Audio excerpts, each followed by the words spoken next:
wanted to do a video that's going to be a little bit different from what I usually do. Some of you know that lately I've been fostering dogs, mostly older dogs that have been found, in different conditions, and rescued, and now are being prepared for adoption.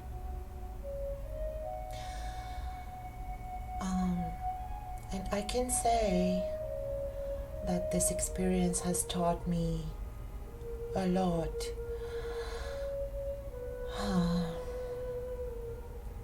It is a roller coaster of emotions and understandings and views of life that are buried inside of us, and it is like a door into some profound awareness of how life unfolds. Okay, so what I want to do is sort of give you an example of how inner work can help with pain. For those of you who know me for a longer period of time, you must know that dogs especially are a very acute point for me, very sensitive. I've always loved dogs, and anything related to them is an opportunity to look into how pain manifests, right? So I decided to do this video now, in a moment where I'm about to give up my second foster dog to, her new family. I've had her for 2-3 weeks now.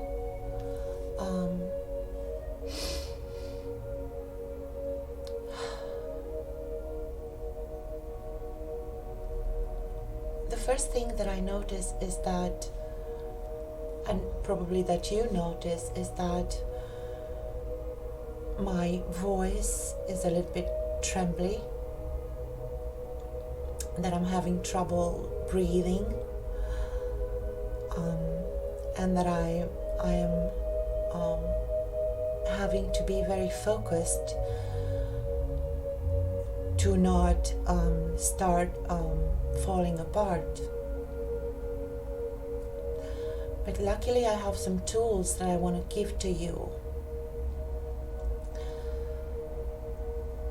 The first tool would be to notice what is it that brings this uncomfortable feeling, right? Just relax and see how you have a multitude of thoughts, mostly negative, that bring about this what we call pain. And just let the thoughts be.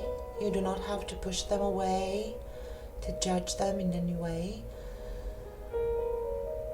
Just be aware that they are there, in the same way you are aware that there's a baby in the next room sleeping, and at any moment that might be needed, you can jump and tend to the baby, right? But for the moment, the thoughts are there, and you do not have to tend to them. You do not have to engage with them in any way.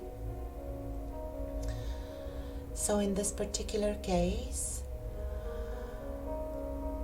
just relax and try to map out in your body, where is it that you feel this discomfort. For me personally, is in my throat. I feel like my throat is blocked. I feel a bit of a trembling in my arms, and my feet feel a little bit numb. Right?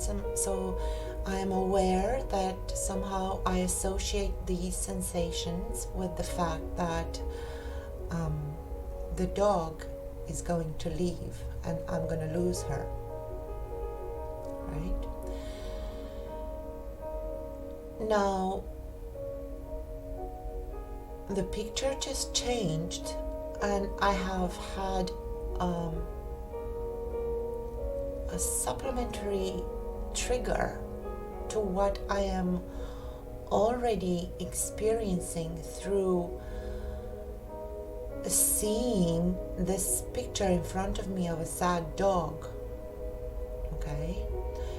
And now it becomes more difficult to disengage from the thoughts that are going through my mind that say, wow, poor doggy, poor me, poor this and that, because the stimulus is so powerful in front of my eyes that I know for sure that if I keep looking into this dog's eyes, it's very possible that I lose it, right?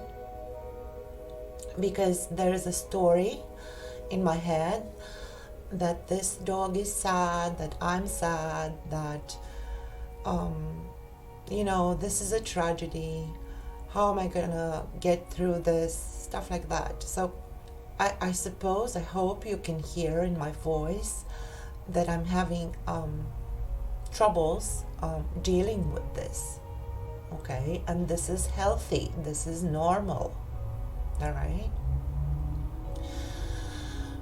But what I'm proposing to you is that you look straight to the picture and disengage from the story you're telling about. You're telling yourself about this circumstance. So in my case here, I see, without my story, I see a cute dog posing. I see pink. I see different shades of, light brown. I don't necessarily perceive any pain in the dog or in myself. It is just, an image that I'm looking at. Okay. If you go a little bit slower but deeper, looking at this picture, there is a moment where, if you are really, really very aware and very focused, you can disengage from your story with your own willpower. As you might hear, my voice is more stable now because I'm totally not thinking of my story, and I have disengaged from its emotional value to me. Okay, so now it is only a picture that I'm looking at. Maybe it's not the best picture. Okay, let's see something more triggering. Okay, so I am looking at a picture of a dog on a tile floor. I am safe. I am not in danger. Nothing is hurting me. This is my reality. I hear some music. I hear even my dog walking around behind me. but I do not attach the story of, wow, my dog is leaving me and what's going to happen to me and to her. As soon as I get into that story, as I allow myself to get into my painful story, it's much, much more difficult to disengage, because you're already on that down spiral where your thoughts have become more prominent than the reality. Okay? So this is, I suppose, the first part. The second part that I want to touch with regards to this experience with dogs is that I have noticed that being present, offering as much attention as it feels right to you, to a dog or to a person, it doesn't matter, or some endeavor you're involved with. As long as you are engaging correctly, being present with the joy of a dog, with the intimacy between you, with everything that's happening, even with the uncomfortable feeling of having to wake up in the morning and take the dog out. Just being present and allowing that experience to unfold authentically. Just giving it your best, giving it your all, as opposed to becoming frustrated because it's cold outside and it's early and the dog wants out, and or just watching TV or reading a book and with one cold hand petting the dog's head and just wanting to get out of that experience as soon as possible and get to your next thing on the to-do list. That type of experience where you're not being present and where you're doing things just with halfway. In my experience, that is a sure recipe for regretting these lost moments, moments that will never come back, where you feel this grief of not having the opportunity to interact with somebody or with a pet or with an experience in a way that is meaningful and joyful and heartwarming, right?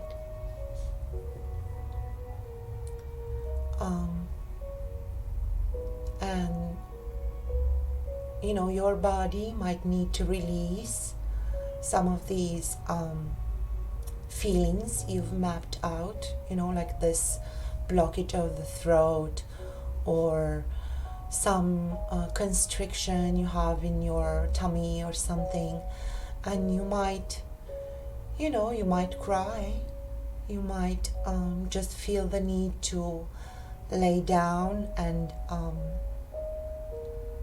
just treat yourself kindly.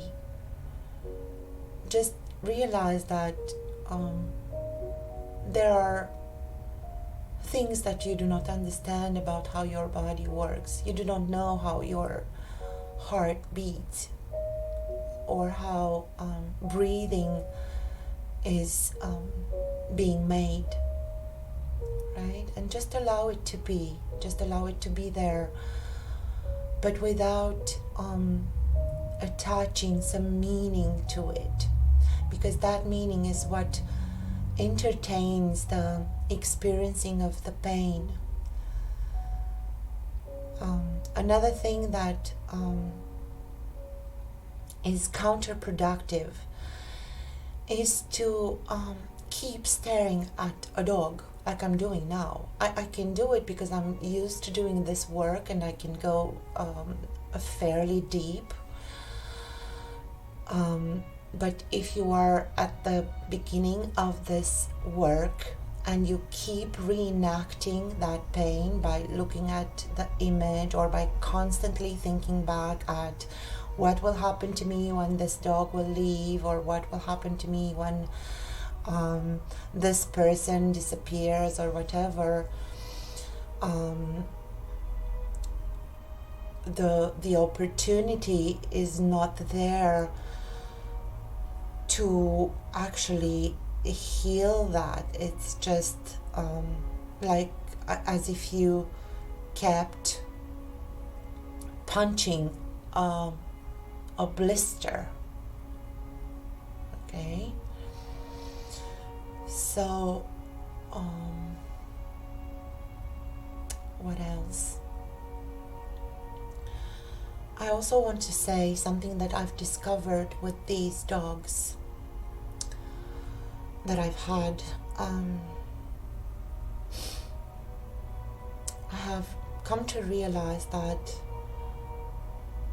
even more than I knew before, that dogs are perfect mirrors, and they allow us to sometimes voice things that are really mostly directed towards ourselves.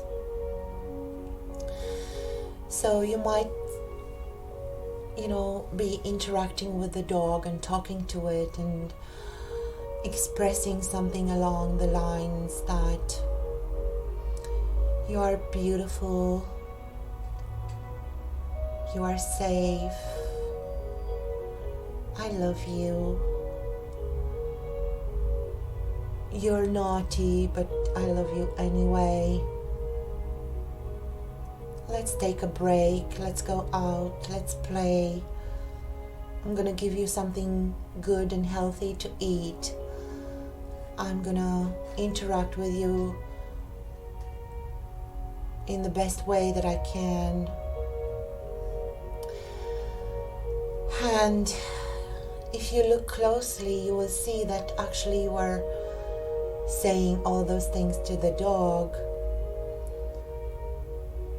but those are things that you cannot necessarily tell yourself, because you do not feel comfortable telling yourself I love you, or you're beautiful, or you're safe, or you're awesome,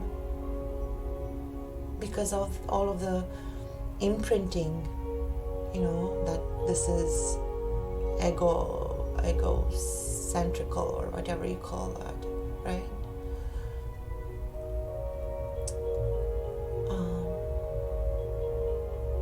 So the last thing I want to say is that fostering a dog teaches you to be present, to be kind, to let go of the need to possess something, to have something as your own. It teaches you about life being short, moments of life being very short and very valuable. It teaches you how to be kind and good, really for nothing other than the presence of another being in your life, just freely taking care of a soul that is trusting you, that is almost entirely dependent on you as you are. It is a huge opportunity to see yourself in a mirror in another way that you usually do. Thank you.